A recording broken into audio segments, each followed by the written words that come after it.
All right. By popular demand, we got a lot of requests to have our next speaker, researcher and author Lloyd Pye, who will be talking about an unusual skull found in Mexico in the 1930s. But in order for him to get all the information on, please help me welcome Lloyd Pye.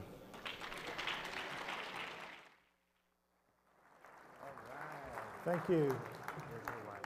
Thank you. All right, everybody in? No, everybody's not in. First slide up. Uh-oh. Oh, wrong.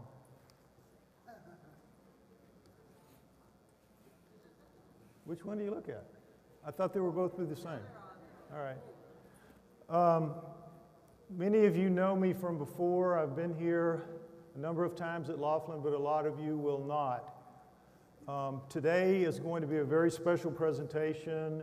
I've thrown this together in 3.5 days since the weekend. You'll find out why as it goes along, but it's going to be a very special experience for you here today, and I'm very happy to be able to share it with you. I want to start off with a bit of history because this is what the lecture is going to be about, history.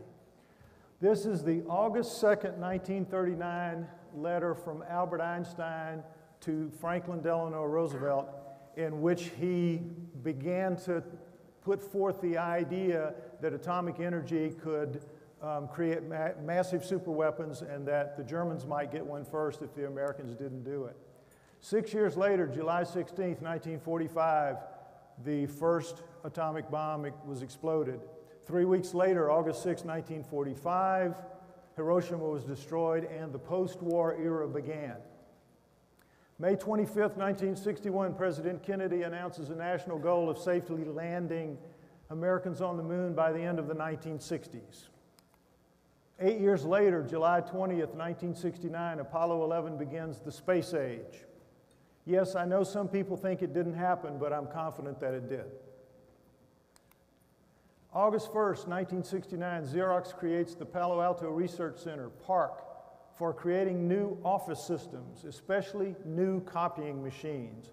Out of that, 4 years later, May 1973, the first working model of an Alto computer begins the computer age. Can you give me a second? Guys, these slides are a little twisted on the screen out here. I don't know how it is with you. The upper right-hand corner is a little high. El Paso, Texas, February 18th, 1999. Ray and Melanie Young introduced Lloyd Pye to the Starchild skull. Now, where are Ray and Melanie? I know they're here. I can't see with these lights. That's Ray and Melanie right there.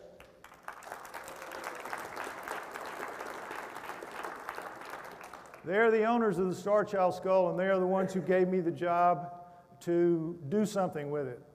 And I told them the night that we met, I said, well, it looks like it'll take maybe, because it's so exciting and so different, I think it'll be 6 months max, and we'll have some answers. And here we are 12 years later, almost to the day. Almost to the day. Now, 12 years later, February 24th, 2011, at the UFO Congress in Scottsdale, Arizona, the post-disclosure age begins. Now, I know that sounds over the top, but miracles do happen. And I want to share a couple of miracles with you real quickly. Last Friday night, February 18th, 12 years to the day when Ray and Melanie presented me with the Starchild skull for the first time, I was at the home of our geneticist, and he was in the process of tearing my head off with the new results that he had, which I'm going to share with you today. 12 years to the day from when I see it, I get what is essentially the proof that we've been looking for the whole 12 years. That's a miracle. Also, another miracle is that when Ray and Melanie showed that to me, I was on my way here to this event, to the UFO Congress in Laughlin of 1999. And I, at that time, didn't know anything about UFOs or aliens. I was a hominoid and a human origins researcher. And so I said to them, well, I'm on my way to this conference and there will be a lot of experts about UFOs there, and could we just take the skulls and show it to them and get better input on what they might be. And I came, and all everybody told me pretty much was, boy, you're dead. The government's going to come get this and kill you, and it scared the poop out of me. They did, because I didn't know any better. I didn't know any better. But I have to say that Bob and Terry Brown, who were in charge then, were wonderful. They just took me in like, you know, some kind of wayward child, and they said, we'll take care of it, don't worry. And they got people around, and we all evaluated it, and we took it for its first round of testing. And so at the end of that week, which in this time is going to be Sunday, on Sunday, the night of what would be Sunday, but it was a Saturday night then, I gave a little presentation about the Starchild. Within a week of laying eyes on it, I gave a presentation showing it to everybody and telling them everything we knew. And here I am 12 years later introducing the proof of that, those speculations at first, to you. Another small miracle. Unfortunately, before we get to the miracle, I have to do 3 important sidetracks. It won't take long, but they're all important. Bear with me, please. Many of you know that Zecharia Sitchin died late last year.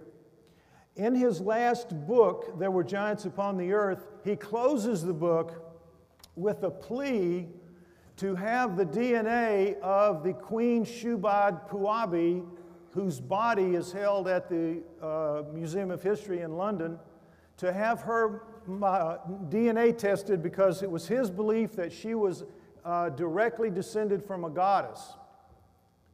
Directly descended from a goddess, which means that her mitochondrial DNA will be the DNA of her mother's line. So it should be Anunnaki DNA if he's right in his theory, and I think that he probably is. So when I did 3 tours and 3 trips to Europe last year, and the last one, I went by to visit with Dr. Margaret Clegg, who is the woman that he dealt with. And she told me what they have to go through, the process that the Sitchin Foundation has to go through. And I asked John Cogswell, the guy who's in charge of that, one of Zechariah's best friends and a lawyer, and he wrote back to me, "It is my understanding that Dr. Eske Willerslev of Copenhagen University in Denmark has agreed to sequence Puabi's mitochondrial DNA, and he is in the process of getting in touch with Margaret Clegg at the British Museum. The Sitchin family has been in touch with Dr. Willerslev, but the Sitchin Foundation has to be established through probate.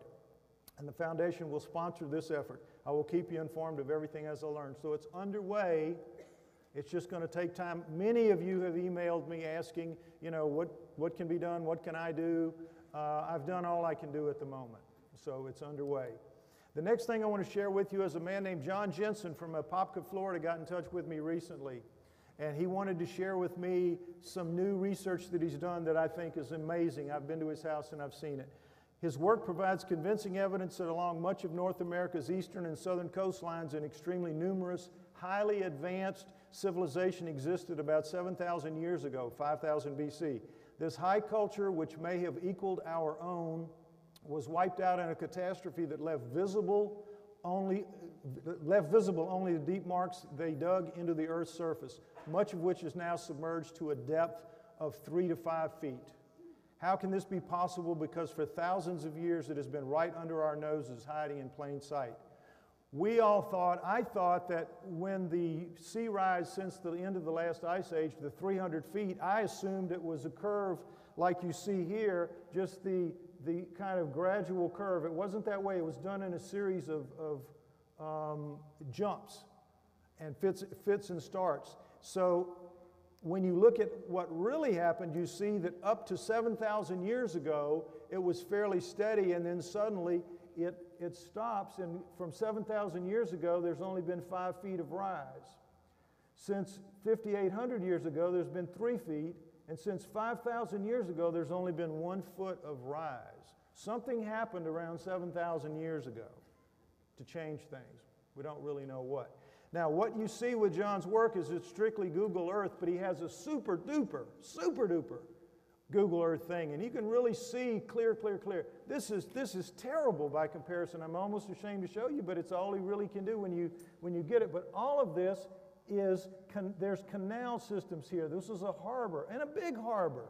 And these canals all curved through here, and that little bump that you see where the houses go in, you can see people can wade right out in that. That used to be part of the harbor. And all these canals are not really, they're not new. The people just build on what was already there. It's amazing, and there's lots of it. Up and down the East Coast, around Florida, and over to Louisiana. Now, Louisiana is where the action really is. And I'm from Louisiana. That's how he got me. He said, "You're from Louisiana. How do you not know about this?" I said, "I always heard the oil companies dug them. They didn't dig them all. Look at these double tracks. This goes for 100 miles across the south of Louisiana and north and south. These big double-tracked canals go, and here you see on an island out in the middle, you see how they are, and they're partially submerged. Oil companies didn't dig that. Didn't dig that. The sea levels haven't risen but a few inches since the oil companies started working down there in the 20s and 30s. These are ancient, folks, ancient. That's why he calls them ancient canals. Here you see a good look at one of them, and there's the midline that really exists through all of it. It is the largest mega engineering job on Earth ever. Bigger than the Panama Canal, bigger than the Suez Canal, all of them put together 7,000 years ago. This is history in the making, folks. If anybody wants to get involved in it, help him out, send him some money. He needs to do all kinds of research. John Jensen of Popka, Florida. His website is ancientcanalbuilders.com. ancientcanalbuilders.com. Last thing, the last sidetrack is Inside Blood is a magazine, a specialty magazine. It sounds a terrible title, but for those who care, it's important. 15 November 2003, volume 102, number 10 pages, Fetal microchimerism, what our children leave behind. This is very important to our field. Fetal microchimerism describes the persistence of low numbers of fetal cells in any mother after pregnancy. FMC has been found to persist for up to 38 years after a pregnancy. Adams and colleagues evaluated female hematopoietic cells, transplant donors, for the presence of Y chromosomes, specific DNA. Strikingly, Y chromosome DNA, which comes from fathers, could be detected in more than 1/3 of peripheral blood stem cell collections and in nearly 1/2 of the CD34 selected cell fractions from these female donors. Meaning when you have a baby with a man, his DNA, some of it stays, the baby's rather, and the father's stays in your blood. So, our geneticist feels that at some point in the future he could analyze blood samples from volunteers to determine if alien markers can be isolated. If you feel you might qualify or know anyone who does, we would like to create a list of names or pseudonyms, if you prefer, to participate when the time comes. If you're interested or you know somebody that might be, get in touch with me, lloydpie.com, and I will start the process of collecting a database for that. We think this is important relative to the Starchild as well. Okay? Now, with all that out of the way, let's dance with the one that brung us. Adult female skull and Starchild skull, same size. There are 25 major physical differences between these two skulls. I do not have time today to go, my usual presentation is to go over and chronicle those 25 differences so you can see how amazing they are. I'm just going to have to buzz through them today because of the other stuff I have to tell you. If you want to know more, there is an e-book. Go to the starchildproject.com, and there's an e-book that has all of the technical material covered extremely well with photographs and illustrations. For the paper book of the backstory, go to amazon.com. Now, today, because of this group, I brought with me, because of the weight restrictions, I was able to bring 12 of the last 20 of the 2,000 copies that were made of the first edition hardback. They're more expensive than the average book, but I promise you that if you get one, in 2 or 3 years, you'll be able to sell it on eBay for a few $100s. It's going to become a collector's item, guaranteed. Guaranteed. Those are going to be right outside this door when I finish. I'm going to go right out there. I will have those books. I also have some of the t-shirts the Starchild's t-shirts that Ray and Melanie are wearing. That's theirs. They had to do those for the Roswell 207 60th year anniversary, they asked them to do it, so they have some of those left to go. And, excuse me, and the stereolithographic copies of the Starchild skull and a human skull will be out there for you to see if you want to see that. So there's going to be some action out at the table when this is over with. Now, here's just looking at the physical differences. The jaw is too big for its face, a side-by-side comparison. Profile, the missing inion is the main thing here. The thing we all have, this knot we all have in the back of the lower back part of our head, you can feel your own. Every primate has that. If you've got a head sitting on the neck, you have one, except for the Starchild, which does not have one. It has a dent where it should have an inion, completely backwards. Very, very different. See that crease, that dent at the top of the head? That's how Grazer described having that dent in a heart-shaped face. Neck sizes are different. The human Starchild's neck is about half the size of a normal human neck. The zygomatic arches, the cheekbones, you can see what a thin, narrow face it has relative to ours. The balance points, completely different, just totally different. This slide indicates that the Starchild has a completely different brain than a human brain. It's made of a different material, a much firmer material. The chewing muscles, Starchilds are half the size of a human.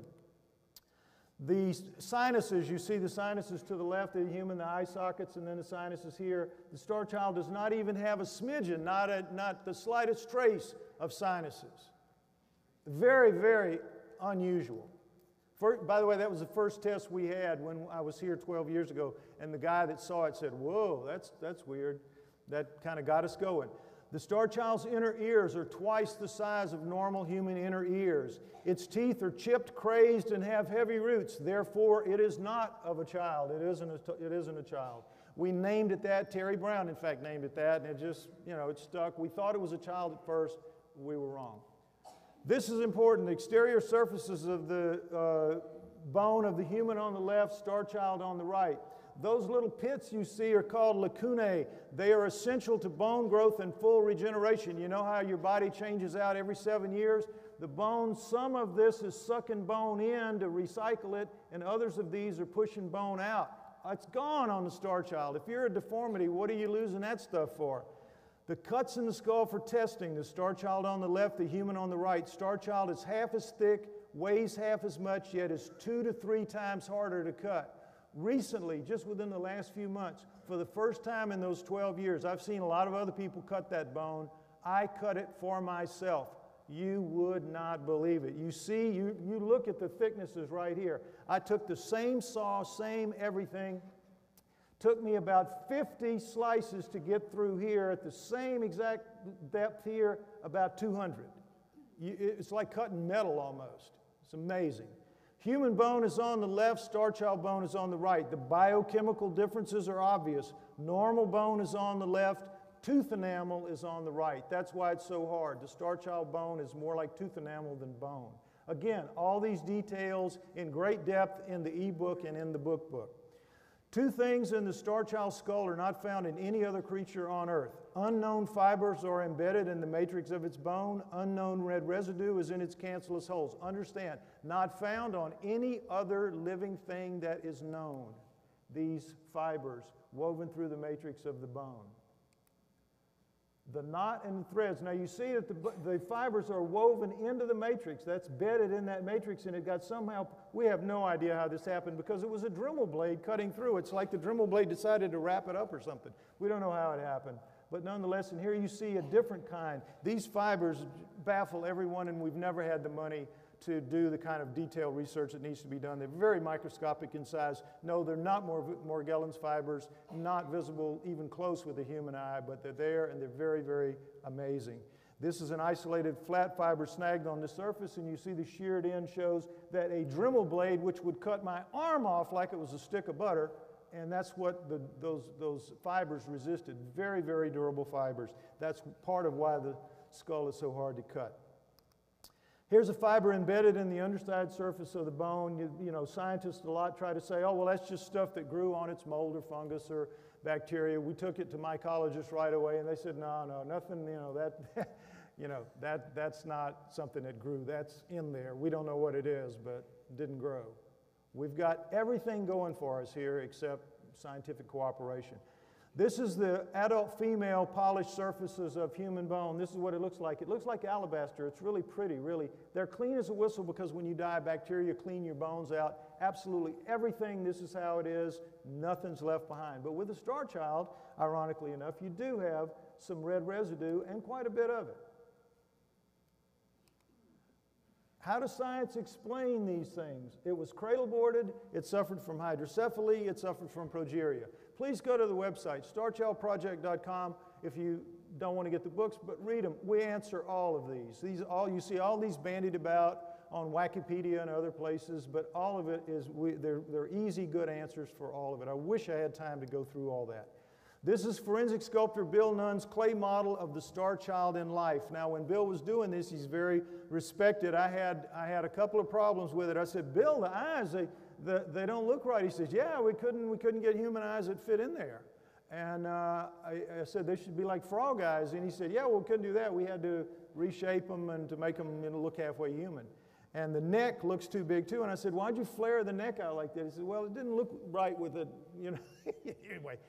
You know, they just have the human templates to go with, and it's kind of hard to create an alien, but this is the closest thing I think that we have. This was going, oh, look, it's working. Hallelujah, it's working. The guy, we couldn't make it work in the back. You see how it is? We couldn't make it work. I don't know. They must have performed some magic back there. Isn't that cool? I love that. I love that. All right. None of what you've just seen, none of the Starchild's physical differences mean anything to mainstream scientists. They explain them all away with a brazen excuse. Nature can do anything. In the world of science, nature is the equivalent of God. Nature can do anything. Any question you throw at them that they can't handle, nature. It's the perfect excuse. Only DNA impresses mainstream scientists because DNA is the math of biology. Like 2 + 2 = 4. DNA says what it says every time with undeniable precision. If we make our case with DNA analysis, we will win, and we can make our case with DNA. Now, I'm going to start slowing down, and you're going to have to put your thinking caps on now because you're going to have to learn some things in order to have this make sense. All right? Everything about the Starchild skull comes down to its DNA. The way it works is you have in all the cells of your body, except red blood cells, don't worry about it, the trillions of cells of your body, you have in here, each one, you have a nucleus, and you have floating outside the nucleus cytoplasm, and then you have the cell wall. Outside in the cytoplasm is the mitochondrial DNA. We'll talk about that in a minute. And then inside are the chromosomes, the 23 from each parent to give us our 46. 23 from each parent to give us our 46. Each of those is made up of genes. So the way it works is the genes are made up of these things here that are called nucleotides. There are 4 of those. You're going to see those in a minute. And they make up base pairs. Each of this where the 2 connect are called base pairs. You're going to see more of that. Here we go. Each base pair is 2 nucleotides, and base pairs are arrayed in genes. And they are thymine, adenine, guanine, and cytosine. Those are the 4 nucleotides that make up everything. They are the fundamental building blocks of life, and they combine together, always the same 2, to make base pairs, which make up the genes, which make up the chromosomes, which make up you, make up the cells and make up you. All right? But now we're talking about the lowest common denominator, the nucleotides and the base pairs. This is where the genetic battle is won or lost. Now, nuclear DNA and mitochondrial DNA. Just what I said in the cell, you have the nucleus and then you have the cytoplasm. Floating in the cytoplasm are the mitochondria. Inside the nucleus is all of the chromosomes from mom and dad. So mom and dad produce the whole genome. That's a word you're going to hear a lot. The genome is both of your parents' chromosomal package. The mitochondrial DNA comes down strictly from the mother, and it's very different than this. This is made up of those long strings. Mitochondrial DNA is circles. They think it might have been bacteria at one time. I don't really know, but it's very different, and it's very well conserved, and there are very few mutations in it, so they're able to study it very carefully and clock the fact that we, in terms of our DNA, are only about 200,000 years old. ironically just about the same length of time that the Anunnaki supposedly claimed that they created us. But that's for another lecture. This is DNA arrayed in a gel sheet. You've all seen CSI, you've all seen this. I just want to show you again because you're going to see some different ones in a moment, but this is how it looks. Now, we knew from the beginning, well, not from the beginning, but from the end of 99 that we had to get the answer from DNA. So we were desperate in 99. I took a gamble. A friend said, well, there's a forensics lab up here in Vancouver. They're not equipped to do ancient DNA. The Starchild is 900 years old. 900 years old. Ancient DNA qualifies at 50 years. Anything older than 50 years is considered ancient. Anything less, it's a lot easier to recover. All right? So 900 years old is old, and it's going to require some very special techniques to recover it. The Bold Lab said, we think we can do it. If it was buried in a mine tunnel for 900 years, we think that we'll be able to get you an answer, and I have to take this, get you an answer that you can count on, at least as far as the nuclear DNA goes, not the mitochondrial DNA. We don't have that capacity. So I said, okay, take a chance. And what came out of that was, in the end, after a customary number of PCR cycles, 28, there was a very weak 200 picograms gender profile from the second bone sample taken from the child's mastoid process. The result is XY chromosomes, which tells us two significant things. First, the child was male. Second, the DNA is human. Now, the 200 picograms. 1,000 picograms is usually the minimum threshold at which a reliable reading for forensic DNA can be made. These guys sandbagged me. What happened was it had been there for, this was the third attempt. They ultimately had to do a fourth attempt. They were catching all kinds, as I understand it, somebody told me this in private, they were catching all kinds of heat from other professors on the campus for fooling around with an alien. You can't be fooling around with an alien. So they kind of just did it to get rid of us. They were not doing well. Students, it was a student-run lab. They were contaminating everything, and they contaminated this too. Now, if they were going to lie to me, I don't know why they didn't just bump it up to 2,000 instead of 200. But nonetheless, this is what I got. And that word went out everywhere. And I just was, as we say down home, screwed, blued, and tattooed. There wasn't anything I could do. For the years 2000, 2001, 2003, the DNA coils just squeezed tighter and tighter and tighter. Nothing to do. Nobody wanted to have anything to do with it. Nobody wanted to listen. Wherever I'd go, they'd say, well, didn't that lab prove that it was a human male? And, you know, just, but I knew it was wrong, but I couldn't get anybody to listen to me. And because it was the answer that science wanted, science really pushed it hard, and they corked me back up in a bottle pretty much. But then, one of those miracles do happen. When at the end of 2002, my girlfriend at the time said, you got to quit this. You're $50,000 in debt over this. You're going bankrupt. And I did ultimately go bankrupt. You've just got to quit. It's making you crazy. And so I sent out word that I was quitting at the end of 2002 and early part of 2003. A woman named Belinda McKenzie in London. Many people here, actually not many, but a few people here have stayed with her. She's like a mother hen for anybody in the alternative community that washes up in London. She'll find a place for you to sleep. She's great. And at the time, she had some money. She's given it away all the way to these causes now, but at the time she had a little money, and she said, what would your test cost? And I didn't know, but I looked into it, found the numbers. She sent me the money, and so I went out and found in July 2003 two highly qualified ancient DNA geneticists, Rip and Molly and Jason Eshelman of Trace Genetics in California. All right? Now, these guys knew their stuff. They had worked on the Kennewick man, and they said, we will get you an answer. We have the lab for it. We're qualified. You will be impressed. I said, okay, whatever you say. They came back shortly with the mitochondrial DNA of the adult female, which was from something called haplogroup A. It's just haplogroups are the groups that humans are divided into. And the Starchild's mitochondrial DNA came in haplogroup C. Up until then, we were thinking that the human found with the Starchild was its mother. This proved it was not, because if she was, they would have both been either haplogroup A or haplogroup C, because as I told you, the mitochondrial DNA comes down from the female line, so it's always the same. So because they had different mitochondrial DNA, they were not genetically related. That was clear. So we don't know what their relationship was, but as you'll read in the book, the woman buried it in a cave, and then she laid down beside it and committed suicide in some way. Again, I wish I had all the time in the world to tell you all this wonderful, incredible story. You're going to have to find those parts out for yourself because of the importance of what comes later. All right. So we got down to the adult female's nuclear DNA, and that recovered very easily, first attempt, and they said, get ready because the Starchild's probably going to be human too. But when they tried to recover its nuclear DNA in 6 attempts, they found nothing. What did that mean?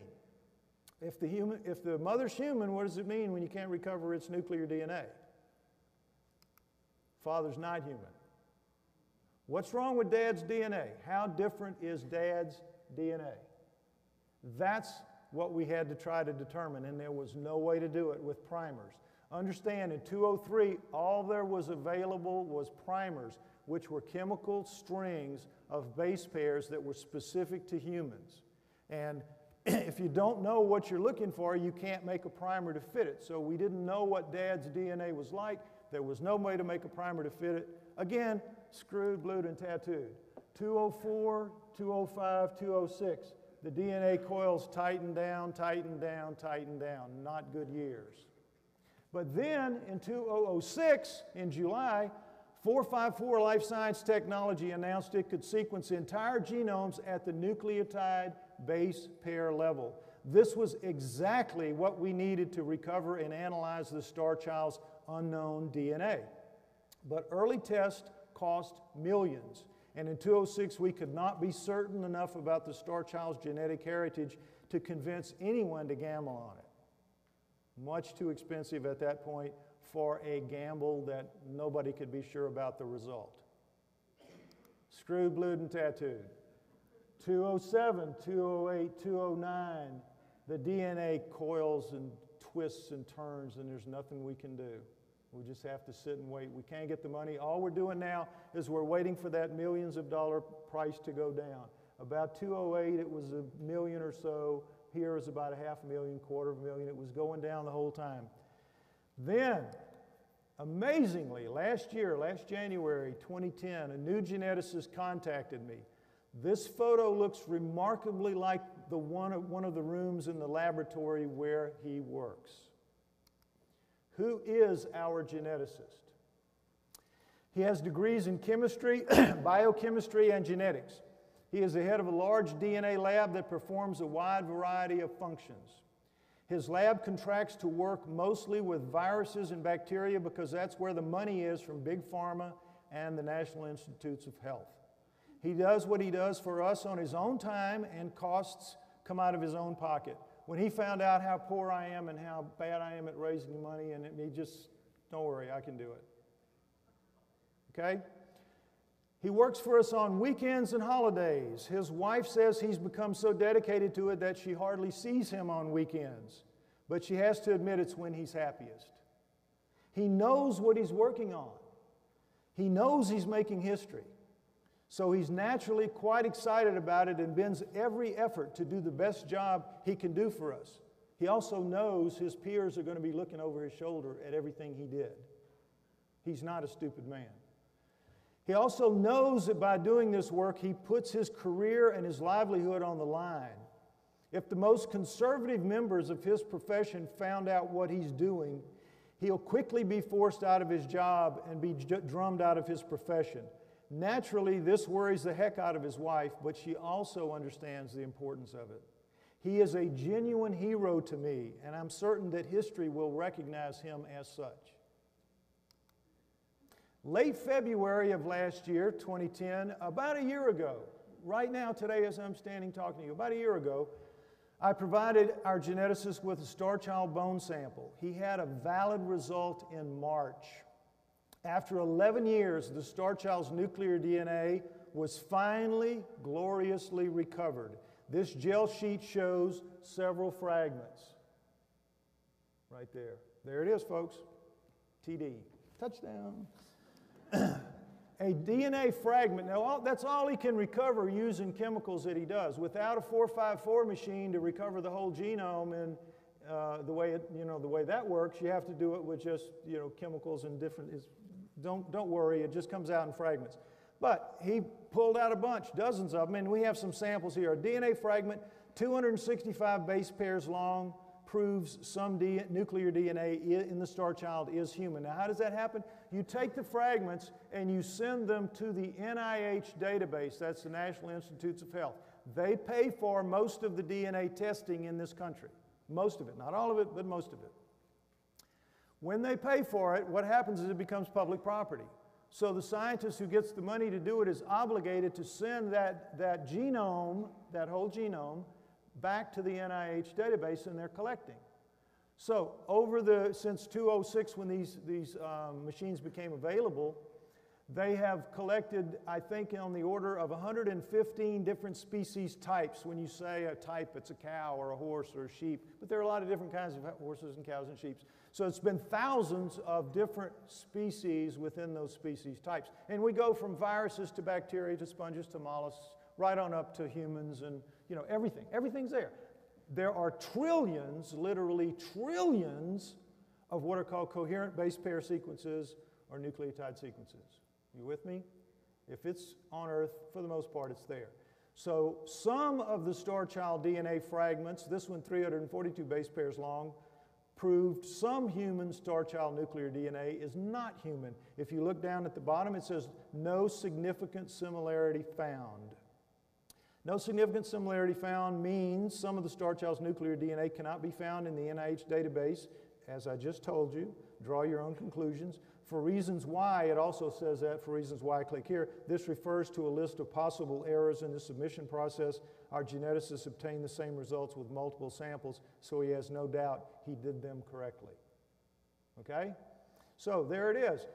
Home run, touchdown, we think.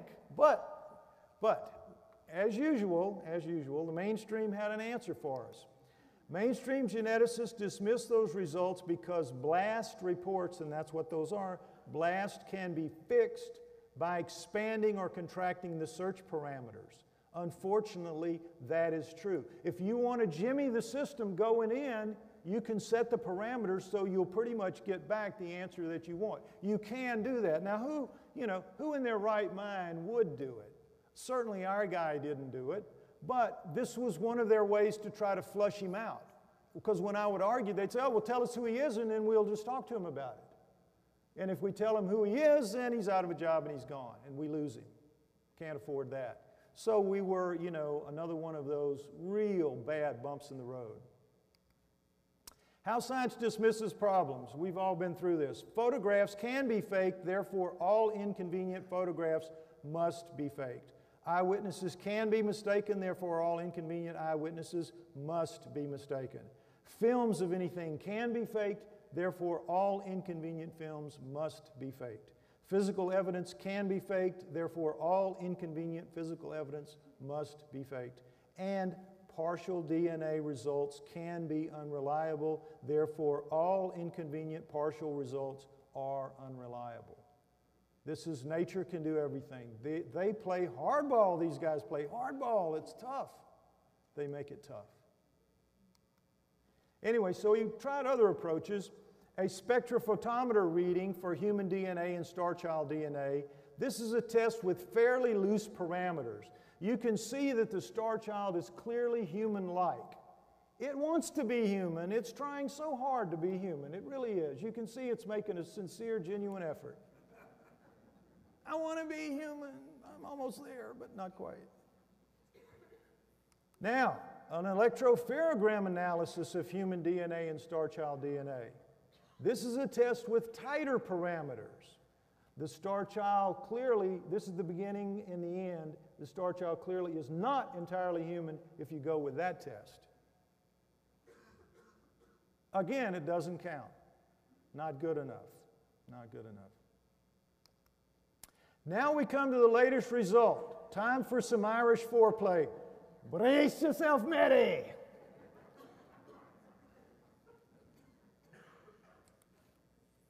All right, now again, thinking caps on.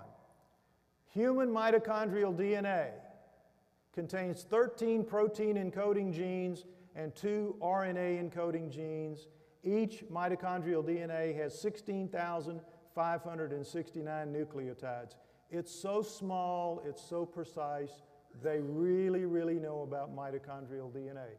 Here are the 2 RNA genes, and here are the 13 that are protein encoding. Now, remember when I said that the 2003 test from Trace Genetics said that the mitochondrial DNA was human and it was haplogroup C for the Starchild, remember? That was done with primers. Again, primers were just stretches of chemical that were human specific. So our geneticist just sort of took that as gospel. We've always took it as gospel. But I have to tell you, the whole time since 2003, when I knew that the mother of the Starchild was human, I kept saying from these podiums like this, but it has to be genetically engineered because it can't be a sexual union because there's nothing left of the mother. It's just all dad. And you can't get that with a hybrid in the sexual sense. It can only be that it's genetically engineered with mom being maybe 5 or 10% max and the rest being dad. And that requires genetic engineering, and that proves genetic engineering 900 years ago. And that was kind of the thing that I was pushing because there's just no other way to say it. Well, he recovered some fragments, our geneticist did, out of the mitochondrial DNA, out of the Starchild's mitochondrial DNA. And so he just said, well, you know, let's just take a look and see. We can't hurt anything. And that's when the fireworks started. Let me explain to you how this works. There are computer programs that compare DNA sequences. They notice variations and make adjustments. Okay, in sample 1, you see that's, in sample 2, you see TC, CT, that's pretty much the same. And then you get a difference here. You have an A where there's a C. And so you'll see that. And then as you're looking through, the rest of it right here, it starts just going wrong. C, A, C, where 2 C's where the A's are, A's and C's. It's just all messed up here. But the computer will look at that and it'll say, but wait a minute. If I skip this over 2 spaces, it catches back up again and becomes right. So it will make spaces where it finds that if it will continue on, it will work again smoothly. It knows how to do this. And sometimes it'll find spots where it's not sure. It can read that one and it's not sure about this one. It'll put an N, not sure. And when you see these reports I'm going to show you, those are the things that you'll see. This is a segment of 167 Starchild nucleotides on the top line. Now I'm going to show you a blow up in that blue block, so don't freak that you can't really see it very well. This is a relatively small fragment of Starchild DNA between, these numbers can be confusing, 1,269 and 1,426 of 16,579, excuse me, that should be 69 nucleotides in human mitochondrial DNA. It shows 17 variations. You have 12 variations here in the close-up block and 5 variations here. Okay, let's understand. This is the Starchild DNA here, the 147, and these two numbers, 146 and 1426 and 1269, the difference is 157. So there's 157 through here, going down to here. This is a small one and an easy one, and it comes out of the RNA. So you can get kind of a handle on what we're talking about here. That's the differences right there. I hope you're with me. This close-up view reveals the way the computer program inserts or deletes as necessary. Now again, that's this block right here, just blown up. Look at the differences. That's the 12 variations right through there. You see them?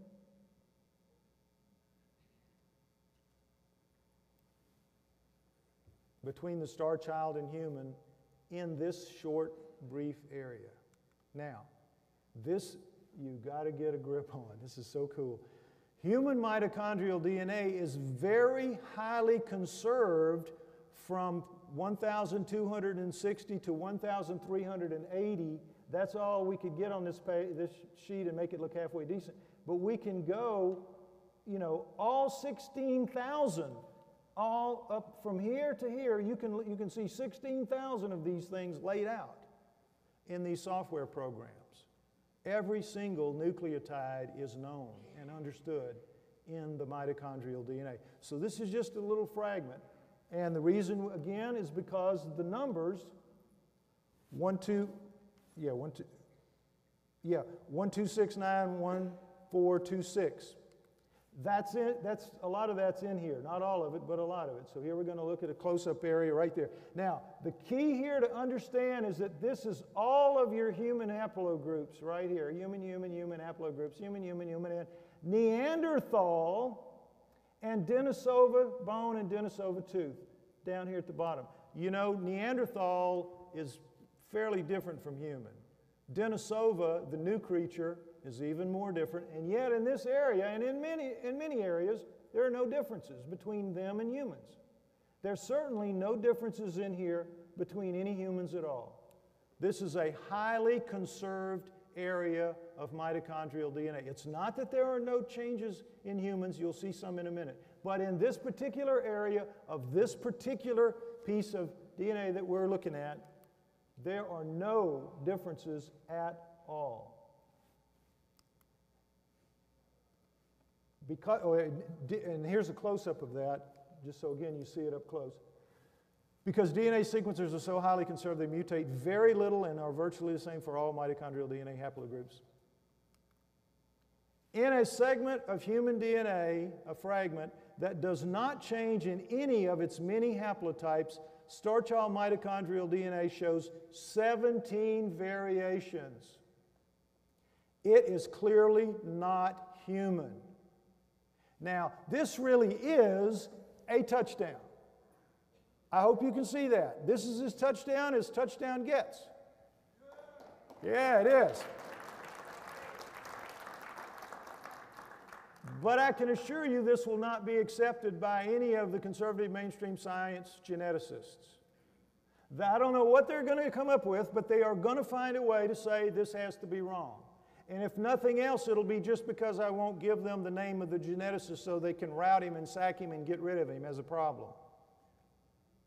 But you need to understand this is the ball game here. It really is. This is the proof we've all been waiting for. I'll show you some more. Now, there are variations in the mitochondrial DNA of human haplogroups, and they are well established in databases. All humans, all of us here, have between 10 and 66. Only 10 and 66 in all 16,000.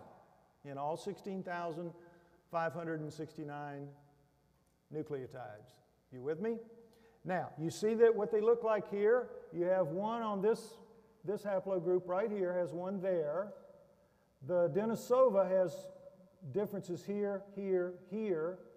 This haplogroup has one here, this haplogroup has one here, this haplogroup has one here. You see these two red arrows? That's where we're going to look at a little box here.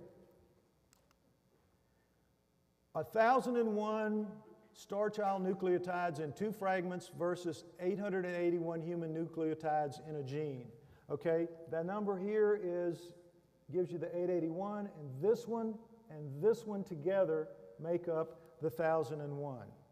Again, we see close-up of 255 of 881 nucleotides. There are 8 deletions or insertions in between the Starchild, the top line, and the human. And now notice, we're not trying to sandbag you here and find just bad places. Here's a stretch where it's all the same. No changes. Just pretty much done at random, really. But we wanted to make points, and the point we want to make is that what you just are looking at right here, but the big one, covers over here. So where you have 8 variations with the Starchild, you only have 2 here. This one, this haplogroup, and this haplogroup. But with the Starchild, you have 8. Again, not human. Not human. It means its mother wasn't human. It is a pure D alien. Well, excuse me, that's a little strong. It is human-like, but it is not human. I have been cautioned by the geneticists to say, rather than say the inflammatory word alien, to to train myself to say human-like rather than alien, but it's not human. This is another random fragment. Our geneticist has dozens. In this one, 545 Starchild nucleotides are compared with 562 human nucleotides in a gene. Excuse me. In this close-up, I went through 150 comparisons and quit marking at 15 variations. Several more are below the green line. You see, it becomes repetitive. Everything he threw up at me, it was again and again and again. It's overwhelming, the evidence here. But it's partial, and it's not going to be accepted because of that. But it is real, and it is legitimate. I wouldn't be here if it wasn't. Now, what does all this mean?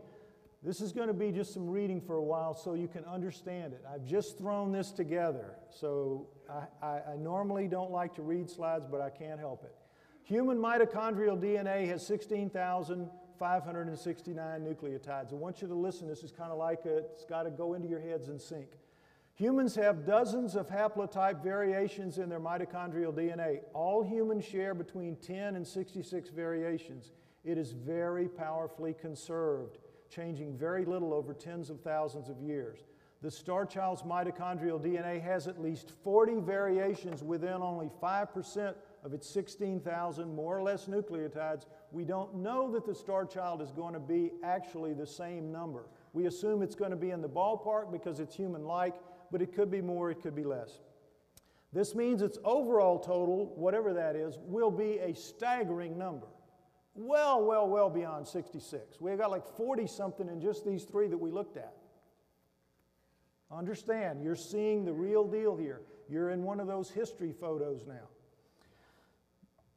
The Starchild's mitochondrial DNA has at least 40 variations within only 5% of its 16,000. Yeah, I just read that, I'm sorry. This tells us two things. First, the Starchild is distinctly human-like, which means a great deal of its genome will bear a significant resemblance to the human genome. But be aware that many other creatures also share significant percentages of the human genome.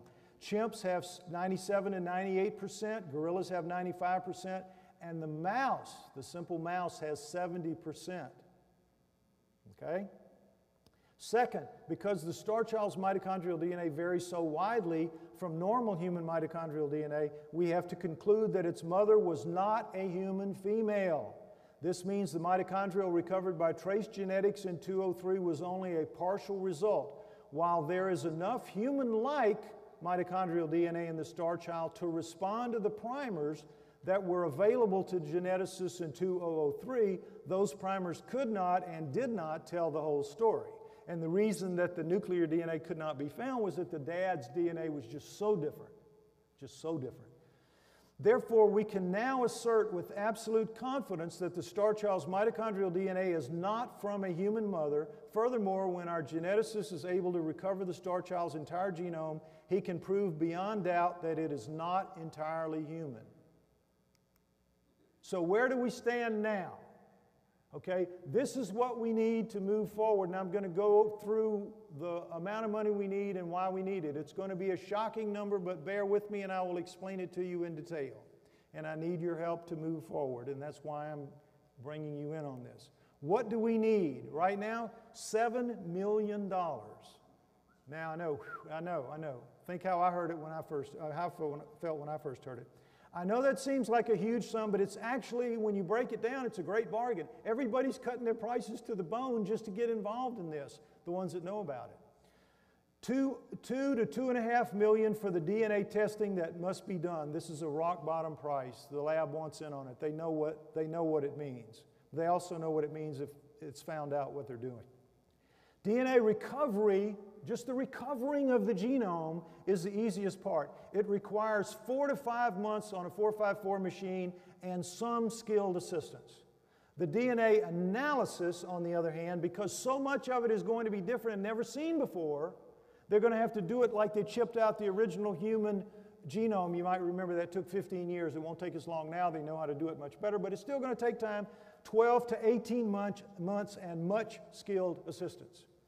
This is ancient DNA, 900 years old, heavily contaminated by bacteria, as is any bone that age or older, such as Neanderthals. It is tedious work and therefore expensive. And I just might add as an aside, the fact that our geneticist is a specialist in bacteria and viruses helps a lot because he can easily weed out the bacteria contamination when he does this work. And there's a lot of that. He says 90% of what he gets is bacterial contamination because it was buried in the ground. Anyway, 2 to 2.5 million for not one but 2 theater-quality documentary films to be developed and created by award-winning BBC producer Matt Richards, who's been wanting to do this for 3 or 4 years now. Matt's a great guy. Costs will be determined by how much of the films are interviews and how much are recreations and animations. As you know, animations can be expensive, and we need this to be absolutely one of the best documentary films ever made. Theater, that's what theater quality means. That means top flight. $2 million will finance a film company to pay the ancillary costs of producing the 2 documentaries. These will include all insurance coverage, which is always high with any film project, compensation for participants and consultants, legal fees, accounting fees, etc. This company will be required to exist for the 3 to 5 years of active life of both films. Now, what does the investor get in return? The person who puts up the $7 million, what do they get in return? 20% of the profits for both theater quality films rather than only one film. Generally, when you do a deal like this, you get the money for one. We're going to make 2, and we're going to make them for a very good price because Matt wants in on this, and everybody that he works with wants in on it. So we're getting cut rate prices everywhere. The film's distributor takes 35 to 40%. Anybody in the film business knows that's how it works. For handling all matters relating to the film's worldwide distribution. Unlike a film about George Bush, which, have we done that? Yeah, I missed it. George Bush, our 2 will be welcomed into most countries, if not all of them. I'm sorry. I've thrown this together so hurriedly, and I got 4 hours of sleep last night. I knew there were going to be glitches, and that's one of them. Anyway. They should be widely acclaimed and popular. When these films go out into the world, they will be well received in every country. That's the point I was trying to make. If both films, the remaining 40 to 45% is divided among those who played major roles during the 12 years needed to help the Starchild skull emerge onto the world stage. That would be Ray and Melanie, that would be Belinda, and several other people. So yes, I stand to get rich. I admit it, as do the rest of those who will share in both films' profits. That seems fair. It's been 12 years, and it's been 12 hellaciously hard years. If both films earn only $50 million, which I think is a conservative estimate, the investor makes $20 million for their $7 million investment. $100 million each, the investor makes $40 million. If each film approaches Fahrenheit 9/11, which is the most popular documentary yet done, at $200 million, the investor makes $80 million. Did I miss a slide here somewhere? I did. Oh, I'm sorry. I didn't do it wrong. I just forgot and went forward. The most successful documentary film so far is Michael Moore's Fahrenheit 9/11, made in 2004 about George Bush's re-election against John Kerry. By itself, one film, it cost $6 million to make. In 7 years, it has earned $225 million from 3 income streams: ticket sales in theaters, DVD rentals and downloads, and sales to network and cable TV. I am so sorry I left that out because that's just screwed this up. But I hope you're getting the idea that we are in position to compete with Fahrenheit 9/11 as the most successful documentary films ever done. The investor automatically becomes a producer of the films. If they earn any awards, such as Academy Awards, which is this week, it will be this Sunday, which seems quite possible, the investor wins one as a producer. Great wealth can buy anyone a lot of expensive baubles and toys, but an Oscar with their name on it is extremely difficult to finagle. This would be a legitimate win for that person. So it's a cool thing. An investor automatically writes their name in history books alongside mine, Ray and Melanie, and everyone else who had a major role in making disclosure finally happen. That result very handily beats blowing a similar amount on a bad drunken weekend in Vegas or Monte Carlo, or seeing it evaporate when another investment bubble bursts.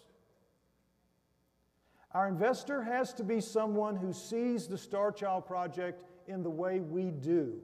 They have to want to do the best that can be done with it, not earn the most from it. I don't want to be with one of these people that, want to squeeze every nickel till the buffalo poots, as we say down home. Don't want that kind of person. Whoever connects us with that person will earn a small share of the good fortune we anticipate. So whoever is the connector person is in on the deal too, for a small piece of the action, and it'll be worth your while. Why is so much needed? An important question. Why is so much needed? There is no other way to do this job. I wish there was. I wish mainstream science had lived up to its responsibilities, at least in 2006, when the 454 sequencing technology came online. But an anomaly like the Starchild is the very last thing they want to deal with, because it would upend such a large part of the world, as they insist they know it. Because of that policy, they will never accept a partial DNA recovery or analysis as a valid result. They will always find means to explain away partial recoveries as a fraud or a hoax or a mistake. Consequently, we have no choice but to overwhelm them with the entire genome, all 3 billion base pairs, all 3 billion base pairs, firmly establishing all of its variations.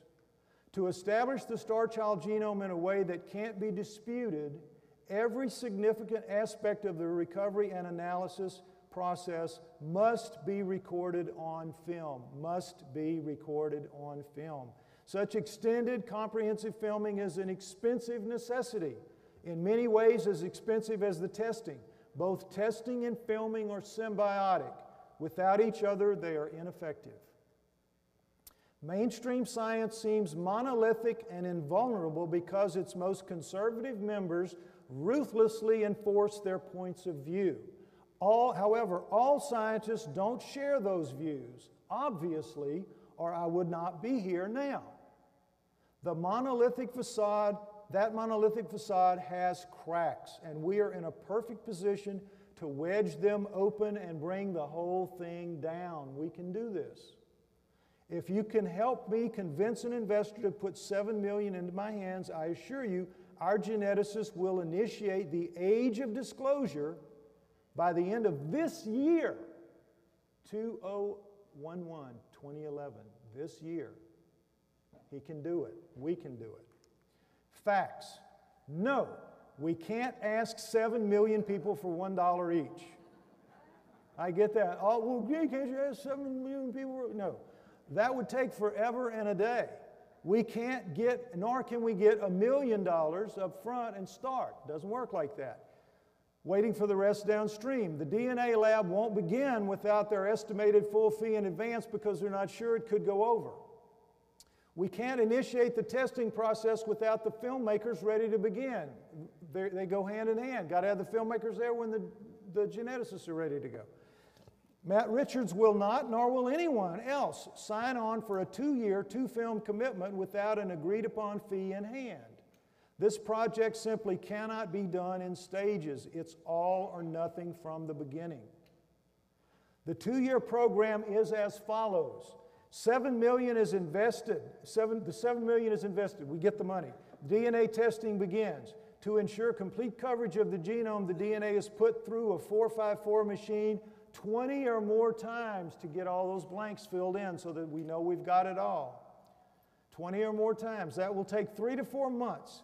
Every significant step is filmed to make the results bulletproof, and they will be bulletproof.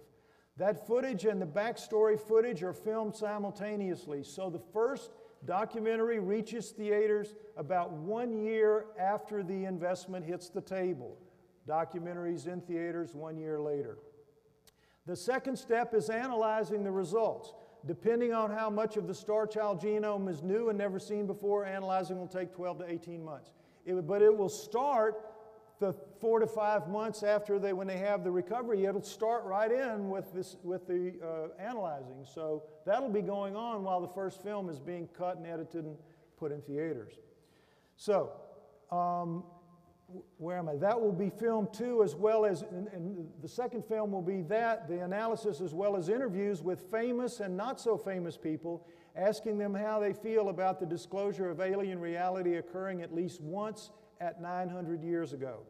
The second film will reach theaters several months after the end of the analysis. We feel it will be roughly 1 year after the first film is in theaters. The timing just works out this way. Thus, a 2-year plan. We're not infallible, but we've worked on this project for 12 years, and coincidentally, I worked in Hollywood for most of the 1980s as a screenwriter, and so I know a little bit about this business and how it works. So we've had plenty of time to consider the best ways to go about it while avoiding pitfalls. We feel ready. We feel really ready to do this. We've been planning it for a long time now. Summary, last slide. We know without any doubt that the Starchild's DNA is not entirely human. It will take a decade or more to chip out its genome piece by piece by piece. It will take only a few months to recover the full genome using 454 technology. The geneticist has done all that he can do to get things to this point. Anything he does from here on is basically repeating himself.